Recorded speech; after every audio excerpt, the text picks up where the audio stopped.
creo que la danza es este espacio donde puede ser muy hermético, muy competitivo y estar lleno de una carga muy pesada de cómo debes de verte, cómo debes de comer, cómo debes de comportarte, y eso a la vez puede ser una carga para la salud emocional y mental. Entonces, el día de hoy vamos a hablar de nutrición en la danza, sí, pero de cómo se ha manejado la dieta y cómo podemos mejorarla, cómo podemos deconstruirnos ahí también. Entonces, primero vamos a definir un poco de lo que es la dieta. ¿Qué significa dieta para nosotros? ¿Qué realmente es para la ciencia? ¿Qué otras definiciones existen? Algún día cambiaré mi diapositiva. Pero bueno, dieta, su forma como más pura o la definición más sencilla es todo lo que una persona come y bebe en 24 horas. Por eso cuando vas con un nutriólogo, si alguien alguna vez lo ha hecho, se hace como un recordatorio 24 horas, se trata de tener un acercamiento a qué es lo que consume una persona de manera usual, mañana, tarde y noche, entre comidas, etc. Dice que no quiere.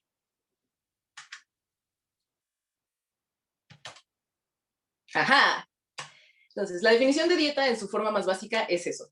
Sin embargo, puede ir cambiando. Dependiendo, por ejemplo, de la región, conocemos también cosas como dieta mediterránea o dieta mexicana, y ya va como componiéndose de diferentes alimentos.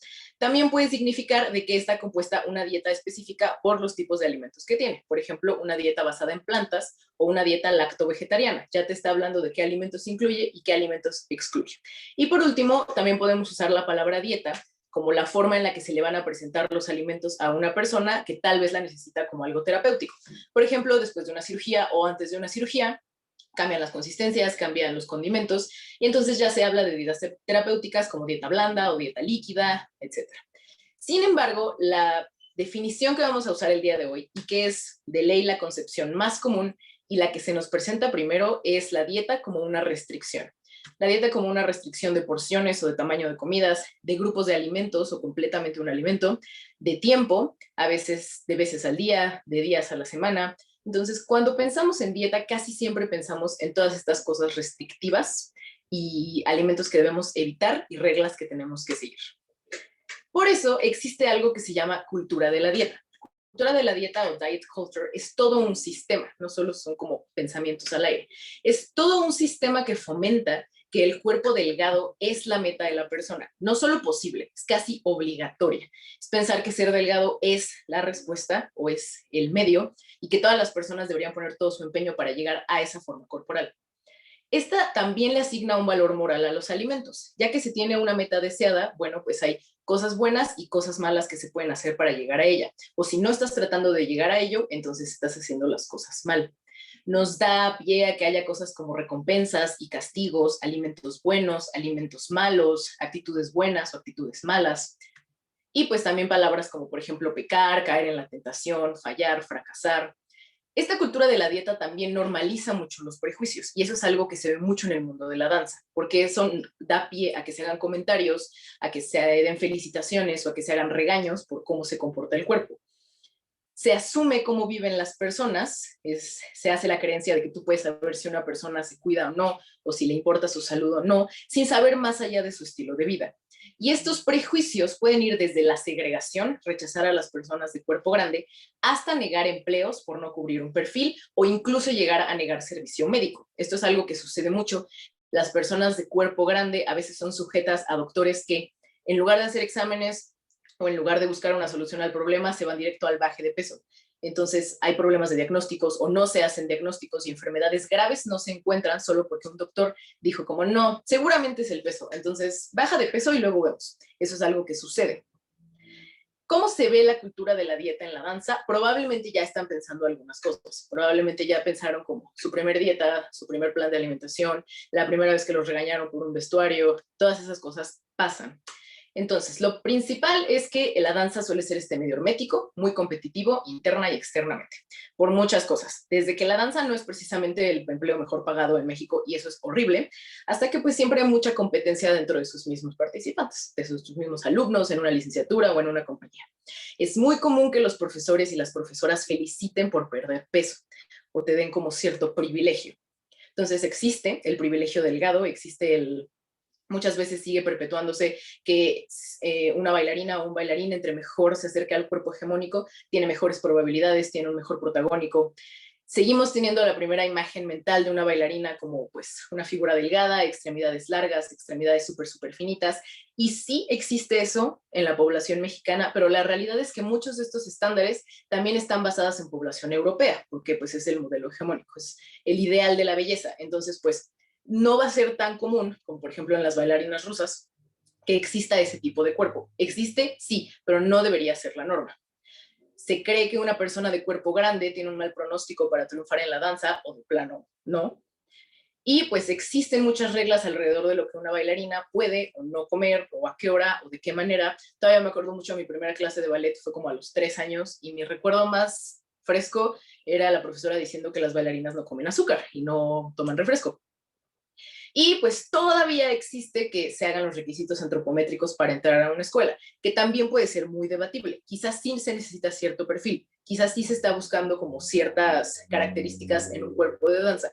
Sin embargo, ¿qué tanto estos requisitos antropométricos van en función de mejorar a estas personas y qué tanto es para segregar a personas que no cumplen con esos estrictos estándares?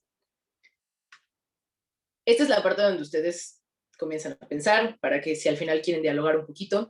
Es mucho más común en las mujeres que los esfuerzos para perder peso se presenten en edades tempranas, pero esto no excluye a los hombres. Y a pesar de que los comportamientos son diferentes, la realidad es que todos estamos vulnerables a cualquier comentario acerca de nuestro cuerpo y que eso desencadene esfuerzos por buscar cambiarlo, no siempre los más saludables. Entonces yo les pregunto, ¿qué edad tenían cuando hicieron por primera vez un esfuerzo para perder peso? Ya sea saltarse ciertas comidas o decirle que no a X postre. ¿Cuántas veces actualmente han sentido culpa después de comer algo rico o algo que les gusta? Y finalmente, ¿cómo cambió su alimentación y la percepción de su propio cuerpo cuando comenzaron a bailar? ¿Cómo la cultura de la dieta va a afectar, pues en general, la dieta de los bailarines, hablando de sus hábitos de alimentación, bailarines y bailarinas? Bueno, siempre hay una alteración de estos hábitos de alimentación. Es muy recurrente que se salten o se reduzcan comidas, que se busquen porciones más pequeñas o que incluso se coma solo cierto grupo de alimentos con pequeñas porciones de esto o de otro. Eh, También se pueden tomar como algunas decisiones alimentarias, pero sin asesoramiento previo, es decir, cambiar a una dieta completamente vegetariana, pero sin saber, por ejemplo, cómo transicionar de una comida a otra, cómo sustituirlo correctamente, qué suplementos se necesitan en caso de que se necesiten. Entonces también es, ha sucedido, yo he tenido como la anécdota en pacientes que deciden quitar completamente los productos animales, pero no los sustituyen con proteína de calidad. Entonces, a pesar de que la dieta basada en plantas puede ser una muy buena respuesta para mejorar salud en general, pues no se ejecuta correctamente y en lugar de eso se hace un aporte muy subóptimo de vitaminas, de minerales y de nutrientes. El ejercicio se vuelve un mecanismo de compensación. Vamos a hablar un poquito más adelante del tipo de ejercicio que es la danza, pero pues de por sí los entrenamientos, los ensayos y las clases son muy demandantes. Si además se incluye, por ejemplo, salir a correr, hacer ejercicio aeróbico más exigente y a la par se está disminuyendo la comida, este mecanismo de compensación para quemar calorías o para bajar de peso se vuelve una conducta de riesgo.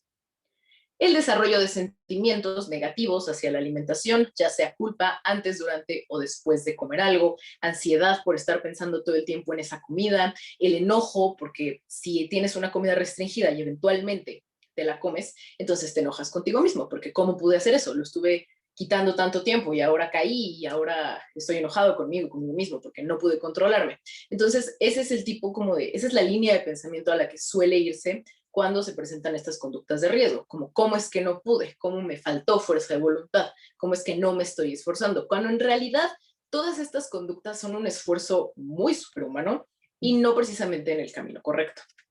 Finalmente, pues las herramientas de trabajo que podrían ser tan maravillosas para cuidar nuestra técnica o para cuidar nuestro crecimiento como artistas, se vuelven indicadores de ver cómo cambió el cuerpo. El espejo deja de ser tu aliado para mejorar la técnica y se vuelve en el juez con el que constantemente te estás azotando de por qué no cambio, por qué no me veo más delgade, todas estas cosas. La ropa ajustada, que también sirve para checar la rotación, la colocación o la postura, de repente se vuelve como en el enemigo porque la licra me está resaltando la lonjita o cosas por el estilo. Entonces, todo se vuelve un factor de estrés. Y pues el foco completamente cambia del crecimiento artístico hacia mantener un peso o un tamaño. Las consecuencias van mucho más allá. Como les comentaba, el ejercicio, la danza como ejercicio es algo muy específico, porque en sí no es un ejercicio aeróbico que promueva la pérdida de grasa. El ejercicio existen como dos grandes grupos que pueden dividirse en más, pero a grandes rasgos está el ejercicio anaeróbico, porque no necesita grandes cantidades de oxígeno. Por lo general estamos hablando del ejercicio que incrementa la masa muscular, cargar peso o hacer resistencia, y está el ejercicio aeróbico, el que sí necesita grandes cantidades de oxígeno. El ejercicio aeróbico es el que relacionamos a la quema de grasa, pero manteniéndolo durante cierto tiempo y a cierto paso. Tampoco es algo inmediato. El cuerpo trabaja de maneras misteriosas. Pero la danza son más bien explosiones de energía de repente, o ejercicios como muy demandantes, pero no más de 3 o 5 minutos. Junto con el cardio que se puede hacer durante una clase o con ejercicios de barra, realmente es una combinación de estos dos tipos, anaeróbico y aeróbico, pero por lo general es más anaeróbico, porque no estamos durante 10 minutos, 20 o 30 haciendo la misma actividad de alta intensidad, que sería, por ejemplo, correr durante media hora o estar en una elíptica o estar en una bicicleta. Esos son por lo general los ejercicios aeróbicos. La danza, puramente la danza, es un poco más anaeróbica y por ende el sistema de energía que lo va a alimentar es distinto. Los seres humanos tenemos varias reservas de energía. Tenemos la glucosa que está en la sangre circulando todo el tiempo, tenemos el glucógeno de los músculos y tenemos las reservas de grasa. Cuando estamos haciendo ejercicios de alta intensidad, pero de poquito tiempo, como suelen ser los ensayos, estamos utilizando más glucosa y más glucógeno. Entonces, en sí, pura danza no es suficiente para perder grasa. El déficit calórico es la base de la pérdida de peso. Cuando estamos en equilibrio calórico es porque lo que estamos comiendo en el día es lo mismo que estamos usando. Las mismas calorías que entran, las mismas calorías que salen. Cuando hay un déficit calórico significa que las calorías que estamos consumiendo son menores a las calorías que el cuerpo está utilizando. El déficit calórico se puede hacer ya sea reduciendo las calorías que se consumen o aumentando las calorías que se usan. Sin embargo, tampoco es automático que va a ser grasa muscular. Digo, que va a ser porcentaje de grasa. Casi siempre puede ser también masa muscular o simplemente acabarnos las reservas de glucógeno. Y cuando hacemos una restricción de alimentos, no solo estamos restringiendo calorías, también puede ser un consumo subóptimo de todos los nutrientes, algunos inclusive críticos, tanto para el cuerpo como para la salud, el funcionamiento del cerebro. Algunos son más críticos para las mujeres por la menstruación, por la calcificación de los huesos, por las diferentes hormonas. Entonces, dependiendo de cómo se trate de hacer un déficit calórico, puede ser muy, muy óptimo para perder grasa sin afectar la masa muscular o puede darle en la torre a todo el metabolismo. Existe un síndrome o un acercamiento hacia lo que pasa cuando hay poca energía disponible, es decir, cuando no hay suficientes calorías entrando al cuerpo. Antes se le llamaba la tríada del atleta femenina, que se dividía nada más 3 cosas, solo se le aplicaba a mujeres. Los indicadores eran la pérdida de la menstruación, problemas óseos y problemas hormonales. Eventualmente se dieron cuenta de que, a pesar de que sí se presentaba más en las mujeres y era un poco más obvio, pues realmente los déficits de energía se pueden manifestar tanto en hombres como en mujeres y abarca muchísimo más allá que solo la pérdida de ciertos nutrientes. Es algo que puede afectar todas las áreas del cuerpo, muscular, neuronal, gastrointestinal, óseo. Entonces, se renombró a Relative Energy Deficiency in Sport o deficiencia de energía relativa en el deporte. Y esto es nada más como para que vean la gran cantidad de cosas que se pueden ir perdiendo. El de la izquierda es exclusivamente para mujeres porque ya ataca cosas un poquito más importantes como sí, la pérdida de hierro y de la menstruación, los problemas óseos, porque las mujeres siempre somos un poquito más vulnerables a la osteoporosis y a la descalcificación ósea por nuestras hormonas. Pero a la derecha está en el atleta en general y esto va desde pérdida de eficiencia muscular, pérdida de energía, irritabilidad, cansancio. Vamos a hablar un poquito más adelante de esto, pero estos son como las consecuencias de que haya poca energía en la dieta y que además haya un constante entrenamiento, que no tenga el suficiente combustible y que esté estresando al atleta. En este caso, los bailarines, las bailarinas. A corto y mediano plazo, la deficiencia de energía, las dietas restrictivas, lo primero es que menos glucosa en sangre y la depresión de glucógeno muscular inmediatamente se va a fatiga, irritabilidad y menor resistencia. Si alguna vez han sentido que les da sueño a la mitad de la clase o que después de clase ya están completamente out, puede ser porque no hubo suficiente glucosa en sangre o porque el glucógeno ya está empezando a depletarse. También tenemos el músculo y el cerebro compitiendo por esta energía porque ambas necesitan la glucosa. Entonces, esto resulta en una menor concentración, menor coordinación, mala retención y una mala ejecución de técnica. En el peor de los casos, en la manera más leve, una hipoglucemia o una fatiga les va a dar como resultado muchísima irritabilidad, muchísimo cansancio, sueñito a media clase. Pero en el peor de los casos, puede que la falta de concentración y que el cerebro no esté funcionando correctamente surja a medio salto o cuando estén en puntas, y todo esto, la mala ejecución de la técnica, los hace más susceptibles a lesiones. Y se me fue hasta el final. Una disculpa. En fin, sigamos hablando de estos problemas de falta de energía. Entonces, pareciera que es nada más como la falta de energía, que es nada más el sueño, pero la realidad es que todo eso se va acumulando. Los nutrientes se van depletando, la energía va haciendo falta, el cuerpo no se acostumbra a esto de buena manera, es decir, no es simplemente que baje de peso ya, sino que el metabolismo responde. El cuerpo humano está hecho para resistir, su cuerpo los va a tratar de mantener vivos sí o sí. Entonces, la próxima vez que introduzcan comida después de un largo periodo de ayuno o de comida escasa, lo va a interpretar como que tuvieron una época de hambruna y eventualmente todo eso se tiene que volver a guardar. Así es como funciona el metabolismo. Es algo muy común, por ejemplo, en personas que hacen dieta cetogénica o que hacen alguna dieta baja en carbohidratos. Después de mucho tiempo de no procesar carbohidratos, el cuerpo se vuelve un poco diferente para procesarlos. De lo que yo he visto en algunos pacientes, lo que suele suceder es que para empezar se les antoja muchísimo o es muy difícil poder dejar de comer cualquier cosa con carbohidratos, y dos, el rebote es así. Entonces, el cuerpo siempre va a tratar de mantenerlos vivos, aunque eso signifique que después de un periodo de mucha hambruna tenga que volver a guardar absolutamente todo lo que encuentre. A largo plazo va a haber mayor probabilidad de lesiones, porque no hubo una buena recuperación muscular después de los entrenamientos. Mayor riesgo de desgarre, mayor riesgo de fractura, un desarrollo muscular ineficiente. Si no se consume suficiente proteína después del ejercicio intenso, el músculo nunca se recupera. Y si además no hay consumo de carbohidratos, no hay energía para que ese músculo se recupere.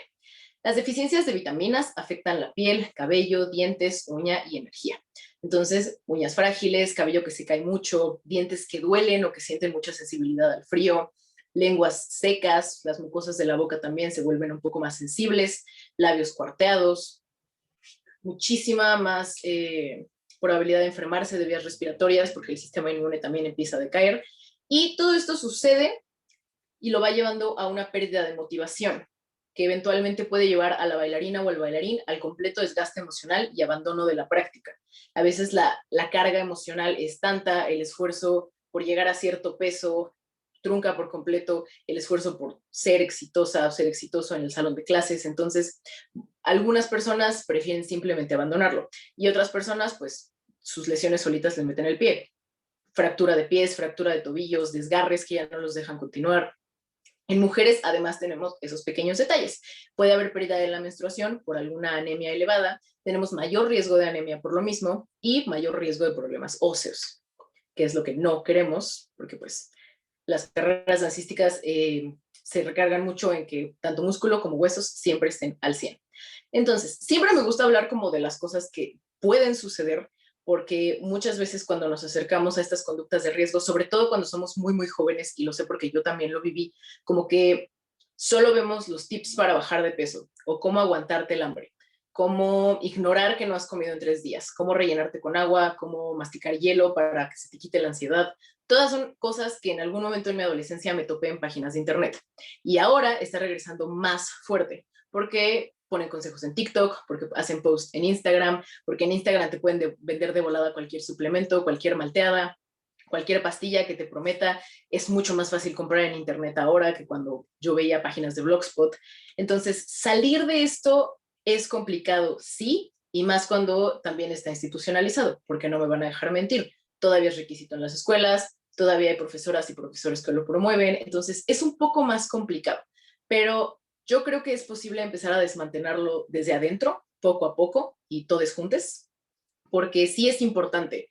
Para empezar, porque bailar nunca debería ser tan estresante para nuestros cuerpos, debería ser algo mucho más disfrutable, incluso como una carrera, incluso como un entrenamiento. Si no te estás divirtiendo y si no estás sintiendo que vives de tu pasión, entonces las cosas ahí están mal, creo yo. Y también porque Para empezar, la cultura de la dieta es muy patriarcal también. ¿Por qué? Porque los estándares buscan la mujer de cuerpo delgado, sexualmente atractiva, y al hombre fuerte de músculos grandotes. Entonces, patriarcal, check. Sumamente racista también, porque repito, muchos de estos estándares hegemónicos se basan en la belleza europea, delgado, extremidades finas, cara también, rasgos faciales finos, cabello lacio. Entonces, todo esto también, check. Y pues también suele ser bastante heteronormativo. Siempre hay forma de buscarle, pero realmente responde a las mismas necesidades. Siempre va a responder al mismo modelo y va a tratar de oprimir un poquito más a la mujer y siempre exigirle al hombre como cierta masculinidad, cierto tamaño, ciertos músculos. No estoy diciendo que no sean ciertas cosas necesarias en la danza, es verdad, los hombres cargan, las mujeres son cargadas, pero son cosas que ya están transicionando y hay cosas mucho más importantes, como mantener sana la masa muscular, que haya una buena técnica y que no te estés desmayando a medio ensayo. Eso es sumamente importante. Ditching the diet o comenzar a desmantelar. ¿Por dónde comenzar y de qué manera cambiar la alimentación para que siga respondiendo a nuestras necesidades? Lo importante siempre va a ser suficiente energía y cuerpo que aguante. Pero claro, los estándares o las ideas o las necesidades no son tan fáciles de transicionar. Es posible, sí, pero lo más importante es que el peso nunca debe ser el indicador número uno. No debemos dejar un número en la báscula como lo que nos defina como personas, porque cualquier nutrióloga o nutriólogo que tenga un buen acercamiento a nutrición deportiva les va a decir algo similar. El peso solo es uno de los muchos indicadores de que un cuerpo va bien y de que está siendo atlético. También toma mucho en juego el porcentaje de masa muscular, el porcentaje de grasa, la densidad ósea, el tamaño de los huesos, es algo que define cuánto van a pesar tus huesos y cuánto pueden cargar de masa muscular, cuáles son tus niveles de energía, cómo va avanzando tu performance. Entonces, el peso, para empezar, se debe de ir, por lo menos como lo más importante y no como una herramienta más. En cuanto a la alimentación, lo que yo platico con muchos de mis pacientes y con otras personas cuando hablo de esto es que es muy importante hacer las paces con la comida, pero como con todo régimen o con toda vida que ya tuvo reglas, pues no es tan fácil simplemente volver a introducirlo todo o hacer como que no pasa nada o hacer como que no nos provoca algo de conflicto, porque así suele ser cuando hay restricciones. Es complicado, pero todo puede ser un proceso gradual. Lo primero es reemplazar las reglas con decisiones, dejar de tener cuadros tan estrictos que cumplir y empezar a notar que podemos decidir, que tenemos muchas opciones y que lo importante es que esas opciones vengan de lo que nos gusta y de lo que nos funciona. No es lo mismo decir voy a comer ensalada porque me toca ensalada, porque tengo que comer ensalada, a voy a comer ensalada porque me gusta la ensalada y esa ensalada va a tener los alimentos que a mí me gustan. Otra herramienta muy útil son los alimentos amigos.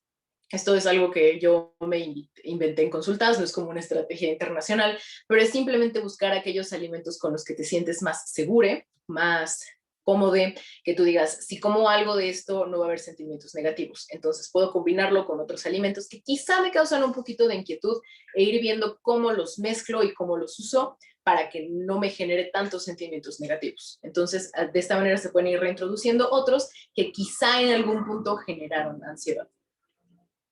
Enfocarse en los alimentos que debes incluir y no los que debes excluir. Entonces, siempre va a ser muy importante que exista calidad en las comidas de diferentes alimentos, que haya variedad y que haya suficiente cantidad. ¿Por qué? Por los nutrimentos críticos que voy a explicar más adelante. Como les dije, dependiendo de hombre o mujer o las necesidades que tengas, si eres una persona que menstrua, entonces siempre va a haber ciertos nutrimentos críticos que no te puedes saltar. Honrar a tu hambre y a tus antojos. Esto también es algo como muy curioso que he tenido que desarrollar, porque cuando les hablo de honrar sus antojos, mucha gente cree que yo hablo de que si tienes antojo de una pizza en la mañana y en la tarde y en la noche y en la madrugada, pues cómete la pizza. No realmente. Pero cuando tenemos conductas restrictivas, sí suele verse un poco así, sí suele verse como algo permisivo, pero al contrario, si tienes antojo de una dona en la mañana, lo que yo recomiendo es cómete la dona. Porque si lo piensas, si le das vuelta y tratas de sustituirlo, no solo no vas a disfrutar la dona cuando por fin te la comas porque te vas a comer la dona, tal vez después tengas ganas de más pan y tengas ganas de otra cosa y un dulce y entonces comienza como esa ansiedad por comer, comer, comer. Sin embargo, si sabes que tienes un antojo y lo puedes comer, disfrutarlo y luego seguir con tu vida, es mucho más fácil que solito las cosas se vayan acomodando. Es decir, que tu desayuno, comida y cena sean ricas en carbohidratos, en proteínas, en grasas saludables, que puedas meter entre comidas los snacks que a ti te funcionan y que si de repente llega un antojo puedas incluirlo sin que eso desbalancee por completo todo lo demás. Entonces, cuando tenemos conductas muy restrictivas, sí nos orillamos a dejar de escuchar al cuerpo, aunque el cuerpo grite, aunque sepas que realmente quieres eso o aunque te estés muriendo de hambre, lo vamos empujando hasta que el apetito se va o el antojo se va, o al contrario, terminamos comiéndolo pero con culpa, lo cual me parece bastante nefasto.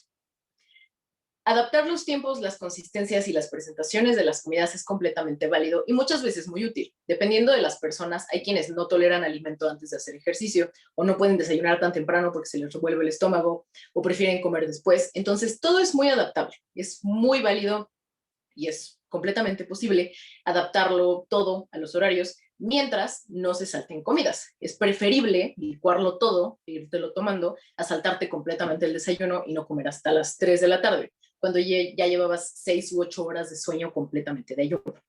Entonces, todo se puede adaptar a las personas. Lo importante es no excluir lo que no se necesita excluir y pues como siempre, incluir lo que sí se puede. Los suplementos pueden ser grandes amigues, dependiendo de cómo estén asesorados. Hay personas que sí les hace bien un multivitamínico, hay personas que simplemente no lo necesitan porque están consumiendo suficiente. Depende de las necesidades de las personas, de qué también están tolerando alimentos entre comidas, de cómo se pueden acomodar. Todo eso necesita una estrategia y es completamente posible.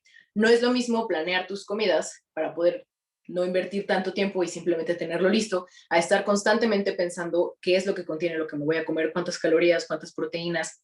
Sí hay una diferencia muy, muy grande entre esta planeación obsesiva y una planeación funcional, algo que realmente te ayude a cumplir con todos tus requerimientos de calorías, de carbohidratos, de nutrimentos en el día, sin que genere todavía más estrés, si es suficientemente bueno, suficientemente malo, si no debería comer esto, si sí. Entonces, todos estos pensamientos lo que yo trato de trabajar es que se vayan reemplazando con decisiones y que siempre haya como un pequeño salvavidas. Les decía, una relación saludable con la comida se ve como las decisiones que tomas. No es lo mismo, me toca ensalada a quiero ensalada. Entonces, por ejemplo, este es un ejemplo que uso acerca de cómo percibimos la comida. Puedes hacer tu snack de pura verdura, podría parecer lo más sano porque la verdura es saludable, obvio es verde. Se trata de evitar lo que consideramos malo, porque también para cortar calorías o para cortar energía, usamos estas estrategias de, no, yo quité los carbohidratos, quité el pan, quité la tortilla, que por cierto, yo soy muy defensora de la tortilla en todas y cada una de sus formas y presentaciones. La tortilla es un alimento maravilloso, pero muchas personas lo toman como, es que también es harina, es que también es pan, es que el bolillo y esto. Entonces vamos a quitarlo y además sin grasa para que sea todavía más saludable, porque también la grasa muy comúnmente la asociamos con algo que sí o sí es malo, cuando nada es blanco y negro. Y además, pues es vegano y es vegan, entonces va a estar padrísimo. Y pues no, la realidad es que te va a dar hambre a la hora, porque la verdura, aunque sea muy rica y aunque sea muy fresca, pues es mucha agua y también es bastante fibra, pero no suficiente que si metieras algún cerealito. Entonces, eso a la hora ya no va a existir en tu estómago y se pueden incluir todos estos alimentos sin que sea un tema de estrés. Por ejemplo, los cereales de grano entero como el amaranto, la quinoa, el arroz integral, incluso algunas pastas, o aunque no sean de grano entero, pero también son excelentes fuentes de energía y fibra. Y las puedes ir metiendo en tus alimentos para que realmente te den esa energía. Una fuente de proteína es esencial, no solo porque la proteína es importante para el músculo, sino porque le da mayor sensación de saciedad. Es decir, te va a ayudar a no sentir hambre justo inmediatamente después de comer. Y las grasas saludables son un gran plus. Esto puede ser aceite de oliva en frío, puede ser algunas nueces o almendras, puede ser un poquito de aguacate. Al final, también son componentes importantes de la dieta y tienen una función en el cuerpo. ¿Qué es lo que vamos a explicar en este momento? Lo necesario para la dieta de cualquier atleta, y eso les incluye a ustedes, porque también son atletas, para empezar, son los carbohidratos, porque como mencioné, son la principal fuente de energía para el músculo y el cerebro. Los necesitamos para estar al tiro y también los necesitamos para no estar escuchando a Marta Graham hablándonos desde el más allá. La proteína es sumamente importante para la formación y el mantenimiento de los músculos, pero también tienen 800 otras funciones en el cuerpo. Son importantes para las hormonas, para el transporte de ciertos nutrientes, trabajan en la sangre, trabajan en los tejidos, trabajan en el cerebro. Entonces, la proteína va a ser muy importante para que el cuerpo esté a full. Y las grasas, la grasa sí también es muy necesaria en el cuerpo. Los seres humanos necesitan un porcentaje mínimo de grasa para sobrevivir. No es posible bajarlo a un 0%. ¿Por qué? Porque también protegen los órganos, porque nos aíslan, nos ayudan a conservar la temperatura o a aislar el frío, protegen las articulaciones, protegen nuestros órganos vitales. Entonces, también es muy importante, por ejemplo, para transportar nutrientes, para formar hormonas. Sin grasa tampoco funcionaría correctamente el cuerpo, además de que nuestro cerebro está hecho principalmente de grasita también. El hierro va a ser importante en todos los atletas. ¿Por qué? Porque transporta oxígeno. Por eso cuando hay una depresión de hierro o hierro bajo, nos empezamos a sentir fatigados o cansados o que nos falta el aire o que nos hormiguean las piernas después de subir muchas escaleras o hacer mucho ejercicio. Antes de una anemia diagnosticada hay todo un proceso de depresión de hierro, porque hasta eso tenemos bastantes reservas, tenemos en la sangre, tenemos en el hueso, entonces sí se necesita mucho rato de tener una depleción de hierro o un consumo óptimo para llegar a una anemia. Por eso cuando ya se llega a anemia es cuando ya ves estrellas nada más de levantarte, porque ya pasas como todas esas etapas. Y pues es todavía más riesgoso para la concentración, para la coordinación, para la ejecución de técnicas, simplemente para la energía o para que no te lesiones. El calcio también va a ser muy importante para la salud ósea, pero también para el tejido muscular, puesto que ayuda a su contracción. Y el sodio es muy importante para la hidratación, también es importante junto con el agua para la absorción de nutrientes, para mantenerte hidratado y para la función muscular. Muchas veces puede haber un calambre también por falta de sodio, no por falta de potasio. Pueden ser las dos. Y finalmente la vitamina B12 es muy importante para la formación de glóbulos rojos y mucho para la salud del cerebro. Entonces, cuando una persona decide llevar una dieta completamente basada en plantas, la vitamina B12 es algo que se tiene que suplementar sí o sí. Si alguien ha pensado o está pensando en llevar una dieta basada en plantas, va a ser muy importante que esta se suplemente o que se busquen algunas alternativas si es que no desean quitar todos los alimentos de origen animal. Es posible quitar la carne roja, pero no los lácteos, o no los huevos, pero si se quiere quitar todo, sí se necesita un asesoramiento para que todos estos nutrimentos críticos no falten en la dieta y sí se pueda hacer de manera amable y sin extrañar la carne. Es completamente posible y también lo promuevo mucho. Me gusta mucho la dieta basada en plantas. Entonces, todo esto es necesario y se puede ir perdiendo cuando una dieta es sumamente restrictiva o cuando nos vamos simplemente a algunos cuantos suplementos alimenticios, una barrita de vez en cuando. No se están cubriendo todas estas cosas y el cuerpo está en riesgo de sufrir. Entre nosotros también es muy importante que vayamos desmantelando. Y ya hablando un poquito más de cómo lo vamos a tratar y de cómo nos vamos a tratar entre nosotros para que esto comience a ser importante, cuidarnos desde el amor propio, aceptar la diversidad de cuerpos y no tratar de cambiar desde un lugar de rechazo o de culpa, sino desde un lugar de amor y desde comprensión de que todos los cuerpos son diferentes. Para empezar, evitar los comentarios no solicitados acerca del cuerpo. Aunque pienses que son buenos, aunque vengan de un buen lugar, ¿cuántas veces no hemos escuchado algo como, ay, estás bien flaquito, te ves bien bonito?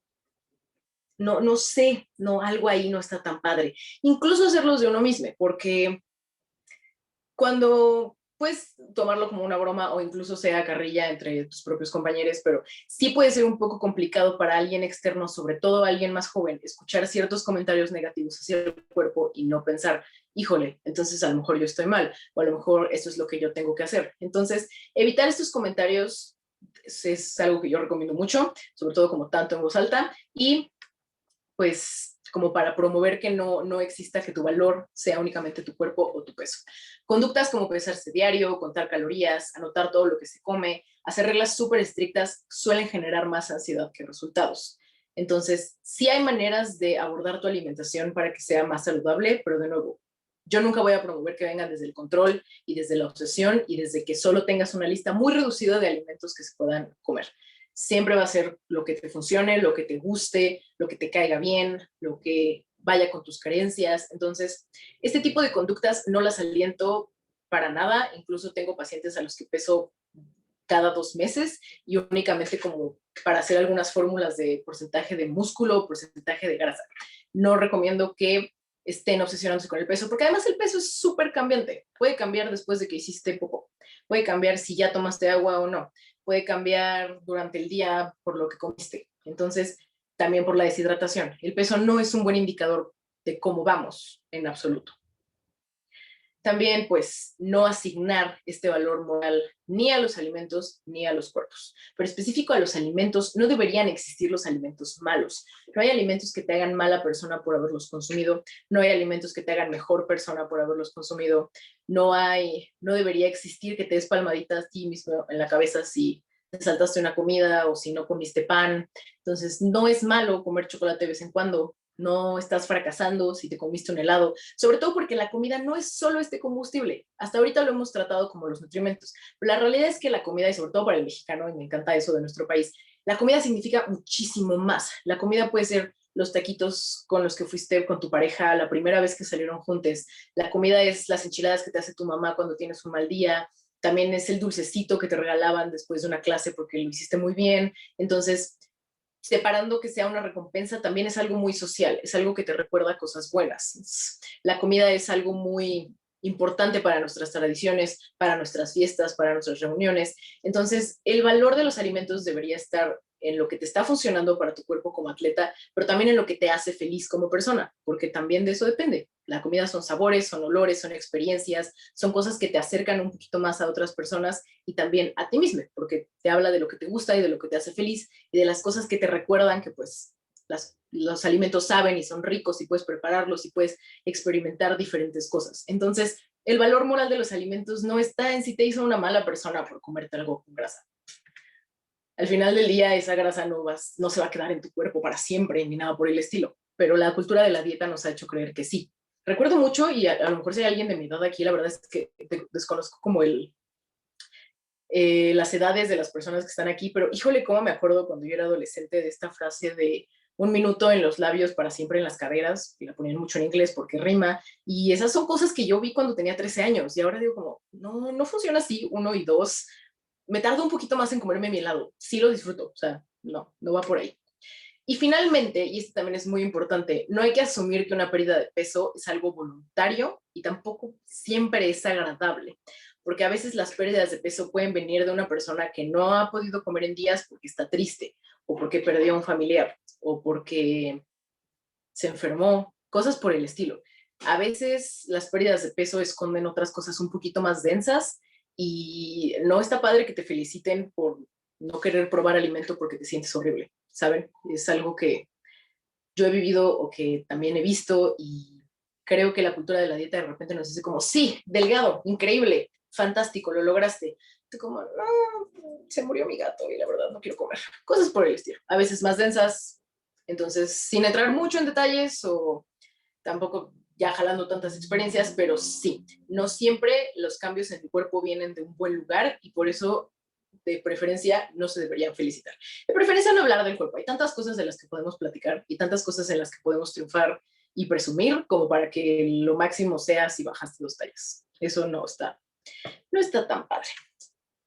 Esta es una frase que me gusta mucho, también de una dietista de Australia, que lleva una cuenta que se llama Dancers Don't Diet, los bailarines no hacen dieta, y habla de que comer sí puede mejorar tu performance, pero privarte de comer no lo va a mejorar en ningún sentido, ni en energía, ni en cómo te ves, ni en cómo te sientes. Y si todo un entrenamiento o toda una sesión o todo un periodo de ensayos fue sufriendo porque sabías que tenías hambre y estabas cansada y estabas harta, entonces, ni siquiera la presentación final tal vez va a saber tan padre como si hubieras disfrutado todo el proceso. Así que esta es una frase que me gusta mucho, unas guías que ya tienen un rato, del 2011, y que son como las primeras guías que empezaron a salir para danza en cuanto a nutrición. Habla de cómo la danza es una forma de arte completamente visual. Y muchas veces esta delgadez relativa que se exige o que se requiere es más bien un requerimiento funcional de los directores y los coreógrafos, no tanto de si eso asigna tu valor como bailarina. Y aunque estas guías de repente sacan por ahí que sí es importante la delgadez porque eres un bailarino, una bailarina y las líneas y el espacio y la forma, pues yo creo que ya 10 años después para 2021 podemos cambiar mucho de esto. Ya no se trata de que solo una cosa es lo correcto o es lo agradable. Todos los cuerpos tienen cabida en la danza, creo yo, y mientras haya hábitos saludables, una buena relación con la comida, suficiente fibra, suficientes verduritas, todo ese tipo de cosas, pues al final eso va a ser lo más importante. Bailarines y bailarinas saludables, felices, disfrutando realmente su pasión y que no se estén mortificando porque se pasaron 5 calorías por un bocado más, porque la verdad es que es muy desgastante, no ayuda a largo plazo y si desde ahorita como alumnos comenzamos a rechazar estos estándares, va a ser más fácil para las generaciones que vienen no sentirse presionadas por toda esta cantidad de ideas que ya nos pesaron a nosotros. Ya podemos eliminarlos, ya podemos hacer eso, ya podemos aceptar más personas, ya podemos aceptarnos a nosotros mismos, ya es hora de que nos quitemos estas ideas que además ya tienen bastantes ciclitos. Ya podemos irlos eliminando. Espero que les haya funcionado la información. Si tienen más preguntas, se me pasó a poner mi Instagram, pero bueno, tengo un Instagram 100% nutricional donde a veces cotorreamos, que es @luacamole. Siempre va como de esta línea. Es un espacio 100% seguro para mujeres, para personas LGBT, para personas trans, entonces todos son bienvenidos. Y si tienen alguna otra duda, pueden contactarme por ese medio o pedirle mi contacto a quienes organizaron esta conferencia. Espero que les haya servido y si en este momento tienen dudas, inquietudes o algo que quieran compartir, les invito a que abran sus micrófonos. Muchas gracias.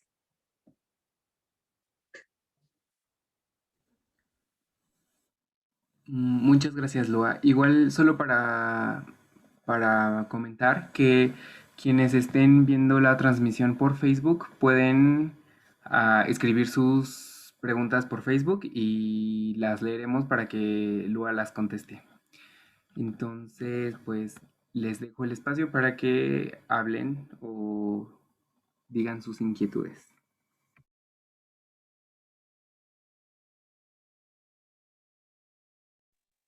Igual si quieren escribirlo, pues estoy checando el chat, estoy checando Facebook, estoy ahí.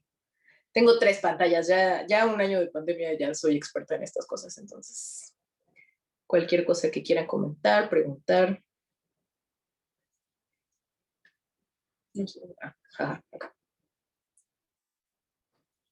Alimentación intuitiva, es fantástica, es una gran...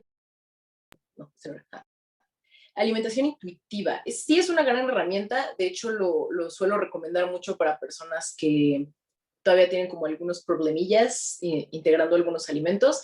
La alimentación intuitiva es 100% escuchar a tu cuerpo. Entonces, trato de trabajarlo desde la alimentación consciente, es decir, que disfrutes tu comida, la comas lento y de esta manera vayas reintegrando ciertos alimentos a la alimentación que a lo mejor antes daban un poco más de inseguridad y eventualmente poder llegar a la alimentación intuitiva. En nutrición deportiva es muy común que se busquen las porciones muy exactas y eso sí suele ser importante, pero es algo que yo manejo exclusivamente con deportistas que ya están cerca de una competencia o que por temas de categorías sí necesitan un peso muy exacto. Entonces, lo que es de que tus 90 gramos de pechuga de pollo con 120 gramos de verdura, eso es más para periodo de competencia, o por lo menos así me gusta manejarlo, porque de nuevo, las reglas muy estrictas el resto de la vida me parece algo muy desgastante. La alimentación intuitiva va un poquito más de seguir tus antojos, ver hasta dónde tienes hambre, escuchar a tu cuerpo, comer un poquito más lento para que justo tu cuerpo vaya asimilando todo, tu digestión sea mucho más saludable. Entonces, a mí me gusta bastante, ha habido bastantes estudios al respecto, mucho más recientes, y creo que es una estrategia de alimentación que me gusta mucho más y que se me hace más amable con la salud mental que cosas, por ejemplo, como el ayuno intermitente, que también considero considero que necesitan un asesoramiento y es para ciertas personas específicas que sí les va a funcionar y no como una regla para todo el mundo. Entonces, la alimentación intuitiva, sí. Un poco sobre el reto que implica no aumentar masa muscular. Sí, subir de peso también puede ser ahí iba a decir castre, pero no sé si cero sería. Bueno, subir de peso también es un reto, definitivamente. Así como para bajar de peso se necesita un déficit calórico, para subir de peso se necesita un superávit calórico, es decir, comer más calorías de las que tu cuerpo está utilizando. Y eso tiene que incluir mucha proteína, muchos carbohidratos para que esa proteína sí se construya en músculo. También necesita grasas para subirle a las calorías. Entonces, y hay personas que son muy delgadas, existen los tipos de cuerpo, los ectomorfos, los endomorfos, los mesomorfos. Hay personas que tienden a ser más ectomorfas, es decir, son más delgados, les cuesta un poquito más de trabajo subir de peso, entonces sí puede ser un reto y también ahí sí necesita un poquito más de disciplina, que existan ciertos grupos de alimentos. Definitivamente puede ser complicado, pero sí se puede. O sea, con un buen asesoramiento nutricional sí se puede y pues con paciencia, porque también se trata de que los huesos se acostumbren a cargar esa cantidad de masa muscular. Pero sí se puede, yo creo en ti. Y dice Rosario, hola, Gracias, fue muy interesante y esperanzadora. Eso es lo más importante. Es sobre la falta de energía en media clase. ¿El hipotiroidismo influye en eso y en la alimentación? Sí. El tema de la tiroides siempre está muy relacionado a la energía y a la alimentación. Lo más importante es como tener el diagnóstico médico y saber qué medicamentos están consumiendo para poder hacer un plan de alimentación alrededor de ese medicamento que no haga interferencia y que además el problema de la tiroides a veces también se mete un poquito con el peso por temas hormonales. Pero sí es posible y lo que ahí se recomienda es que siempre tengas a la mano una fuente de energía, es decir, digo, no sé cómo se manejan las clases en el mundo ideal, sí podrías como salirte tantito a darle una mordida a una manzana o a darle un sorbito a algún smoothie o a una bebida que tenga un poco de glucosa para que puedas como tener siempre esa energía accesible. También mover un poquito los horarios de comida alrededor de esas clases donde te cansas más, que desayuno, comida y cena tengan suficiente energía, que tus colaciones estén pensadas antes y después y que tengas como a la mano esa auxiliar de energía para que en caso de que empieces a sentir que te vas, pues poder darle la mordidita o tener medio plátano y de esa manera poder continuar. No tengo consultorio porque la pandemia me lo arrancó. He estado dando consulta en línea, es lo que me ha estado funcionando. Yo espero como en unos meses ya poder asentarme a ver en dónde. Lo que más quisiera es dar en alguna escuela específica. Estuve un tiempito haciendo servicio becario en Contempodanza y ahí manejaban en la literal biblioteca algunas consultas, entonces eso estaba muy divertido porque me acercaba más a los estudiantes. Pero si todo sale bien y seguimos por buen camino, pues yo espero como poder instalarme en algún lugar y si no, pueden contactarme por mi Instagram o les puedo pasar mi número y podemos platicar si les interesa consulta en línea. Bajé un poquito mis costos porque precisamente todos estamos sufriendo. Entonces les puedo dar una asesoría a un precio bastante accesible o si les interesa nada más resolver alguna duda, me pueden contactar por mis medios personales. Muchas gracias a todos ustedes. La verdad sí me emocioné porque vi mucha gente y me puse muy contenta. Y un poquito nerviosa porque pues esas cosas pasan. Creo que nunca se va el nervio, pero estoy muy contenta de que haya habido tanta audiencia. Voy a checar las preguntas del Facebook. Le mando un abracito a todas las personas que se conectaron por Facebook. Gracias, Aide. No sé qué necesito para postularme como nutrióloga en el INVAL, pero si alguien sabe, mándamelo, porque de verdad es mi sueño. Es mi máximo en la vida. Una cena favorable para bailarines, una necesidad de alimento más contundente en la noche. Cualquier comida fuerte debe tener carbohidratos, proteínas y grasas. En las cenas yo trato de concentrarme en carbohidratos y proteínas porque la grasa suele hacer un poquito más difícil la digestión. No porque sea mala, difícil, repito, sino porque el vaciado gástrico es un poco más lento. Entonces me concentro en cenas que tengan como grasas saludables y pocas porciones, un poquito de aguacate, a lo mejor unas nueces, un poquito de aceite de oliva, para que la cena sea principalmente fibra en carbohidratos y un poquito de proteína. Favorece la digestión, no causa malestares después de cuando ya te vas a acostar y da un poquito de saciedad. La fibra es muy importante para dar saciedad. Si sienten que les falta en sus alimentos o que no se están llenando o que les da hambre mucho tiempo, o bueno, poco tiempo después más bien, siempre traten de incorporar fibra. Esta puede venir en frutas con cáscara, frutas en general, pero las frutas con cáscara siempre dan como ese plus. Cereales como avena, amaranto, quinoa, las versiones integrales del arroz y de la pasta. Leguminosas son súper buenas, muy comunes en la dieta mexicana, muy fáciles también de preparar. Pueden ser lentejas, frijoles, garbanzos. Los garbanzos enlatados son un parote porque nada más los enjuagas y los echas. Si tienen problemas de digestión, porque también pasa, frijoles y lentejas, remojarlos 8 horas o una noche antes y después cocerlos y hacen un parote también para que no inflamen. Entonces, esos alimentos son como los que yo suelo meter en las cenas, por ejemplo, un ceviche de garbanzo con frutita y verdura, suficiente proteína, suficiente fibra, 2 tostaditas de maíz, muy buena cena, o a lo mejor unos taquitos de picadillo de lenteja, que ya sea con res, lenteja y verduras, o solo lenteja y verduras, que tengan sus tortillas de maíz. Si lo que quieren es una cena como un poquito más ligera o tienen ensayos en las noches, hummus de garbanzo, igual garbancitos, las palomitas de maíz naturales son también un muy buen snack porque tienen bastante fibra. Entonces son como esas cosas que pueden ir incorporando para que no se sientan pesados después de comer y no les interrumpe el sueño, pero no se queden con hambre en las noches. Dice, andando a pata raíz, es un mito que mientras el cuerpo sea más delgado, tiende a ser más ligero y ágil para la danza. Sí y no. O sea, no podemos ignorar la física del universo. Si algo pesa menos, o sea, si algo es más pequeño va a pesar menos, sí, pero no podemos dejarnos llevar solo por el peso del cuerpo tal vez su peso y su tamaño sea funcional para la danza, pero si como bailarín te estás desmayando en los ensayos y te sientes fatal y no lo estás disfrutando, entonces, ¿qué tanto está valiendo la pena tener un cuerpo súper delgado? Se puede ser delgado, ágil o de cierta manera, cuidando más la composición corporal. Lo que sí se puede hacer y no tiene una carga tan pesada es, en lugar de hacer un déficit calórico y ver cómo pierdes peso y a lo mejor llevarte de corbata glucógeno, músculo y agua, sí se puede hacer un plan para perder grasa corporal. Eso es algo que se trabaja en nutrición deportiva. Se mantiene saludable la masa muscular es más densa, es más apretadita, entonces aunque pese un poquito más, pues se ve más compacta. La masa grasa se puede ir eliminando mediante cambios en la alimentación y algún ejercicio adicional, y entonces puedes llegar a un peso que no afecte tu salud, pero que tenga una composición corporal óptima, y de esta manera sentirte ligero, sentirte ágil, porque pues también si tus músculos no están funcionando correctamente, por muy ligero que estés en kilogramos, pues tu energía y tu performance no va a dar. Entonces, sí se puede llegar a una composición corporal óptima y que funcione para tus necesidades sin llevarte de corbata a tu salud y sin que todo dependa específicamente del peso. Eso siempre va a ser lo más importante. Sí, síganme en @locamole.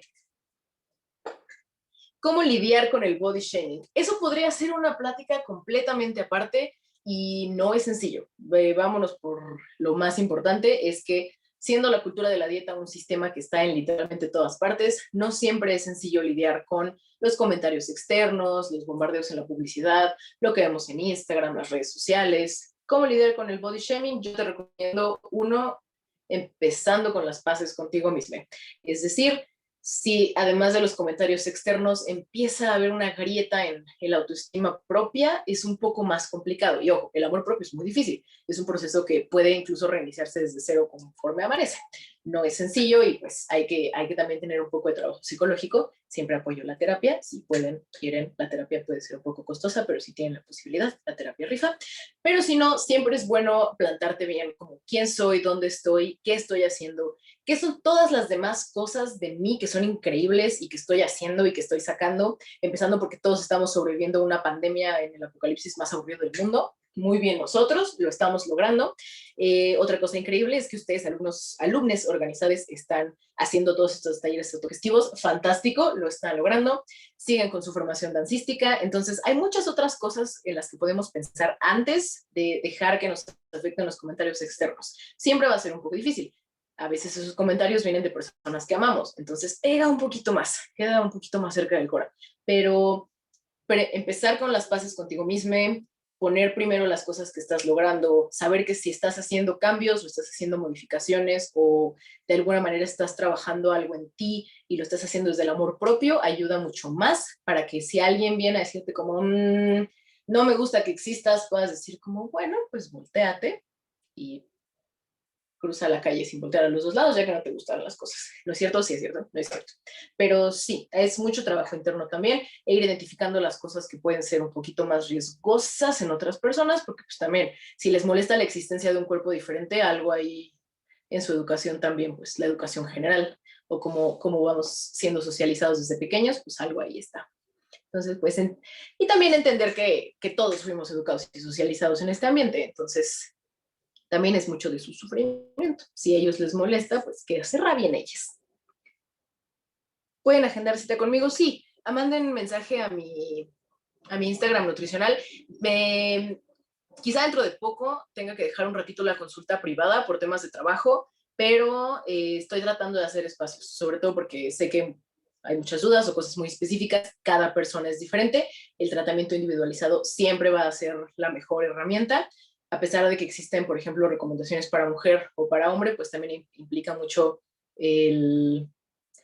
las necesidades propias. Entonces, aunque existan estas dos categorías, porque así es como suele funcionar la medicina y la nutrición, y así me desarrollé en la licenciatura, la realidad es que el trabajo individualizado es mucho más eficiente. Y repito, mi consulta, cualquier duda que venga, es espacio seguro para personas trans, es espacio seguro para personas no binarias, es espacio seguro para todo tipo de personas. Entonces, si tienen alguna duda o algo más específico, pueden acercarse por mis redes sociales. ¿Cómo se puede cuidar la masa muscular? No ayunando.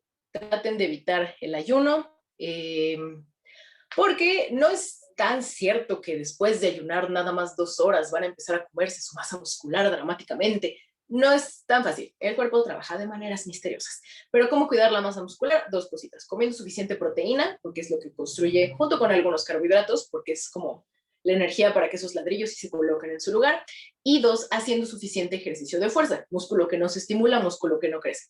Entonces, así como el puro ejercicio aeróbico sí puede ayudar a bajar de peso, pero no va a ayudar tanto con la resistencia, sí es necesario que haya fuerza muscular, ya sea peso o resistencia. El ballet es muy bueno para la masa muscular. También cualquier cosa que incluya, por ejemplo, piso, porque trabajas con todas las articulaciones. Y siempre es muy bueno trabajar fuerza muscular para los huesos. Entre mejor trabajen su masa muscular y sus articulaciones, mejor pronóstico tienen de que a los 90 van a poder seguir bailando fantásticamente. Entonces, buena alimentación, ejercicio de fuerza para que el músculo se estimule. Esa es como la fórmula en su manera más básica de cuidar su masa muscular. Y sí traten de evitar el ayuno, sobre todo porque uno se pone de malas y se enferma. ¿Hay alguna otra pregunta? Creo que ya leí todas las de Facebook y también las del chat. Entonces,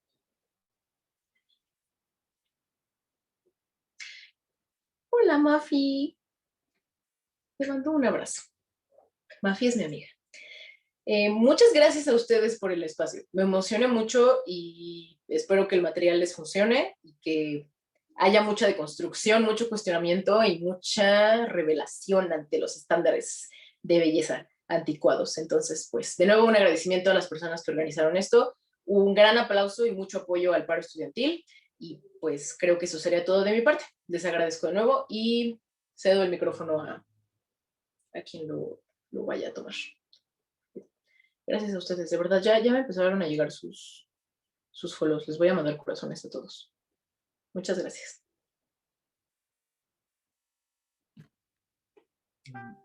Muchas gracias, Lua, por esta magnífica conferencia. Gracias. De parte de las brigadas estudiantiles ADM, te agradecemos muchísimo tu apoyo.